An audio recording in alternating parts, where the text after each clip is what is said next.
பசும்பொன் முத்துராமலிங்க தேவர் ஜெயந்தி விழா மற்றும் குருபூஜை விழாவில் லட்சக்கணக்கான மக்கள் பங்கேற்று தேவர் நினைவிடத்தில் வழிபட்டனர்.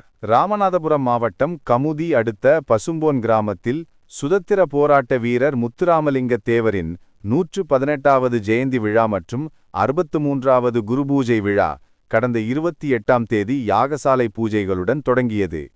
இதனை அடுத்து இன்று அரசு சார்பில் விழா தேவர் ஜெயந்தி விழாவில் தமிழக முதலமைச்சர் ஸ்டாலின், துணை முதலமைச்சர் உதயநிதி ஸ்டாலின் மற்றும் அமைச்சர்கள் கலந்து கொண்டு தேவரின் நினைவிடத்தில் திருவுருவ சிலைக்கு மாலை அணிவித்து மரியாதை செலுத்த உள்ளனர்.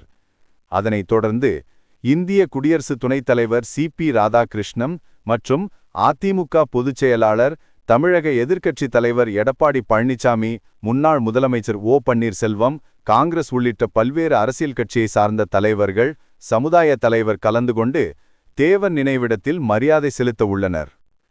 தலைவர்களின் வருகையையொட்டி காவல்துறை ஏடிஜிபி அமல்ராஜ் மேற்பார்வையில் 8000 போலீசார் பாதுகாப்பு அணியில் ஈடுபடுத்தப்பட்டுள்ளனர். மேலும் நேற்று இரவு முழுவதும் ஏராளமான மக்கள் பால்குடம் ஜோதி எடுத்தும் ஆட்டம்பாட்டத்துடன் வழிபட்டு வருகின்றனர்.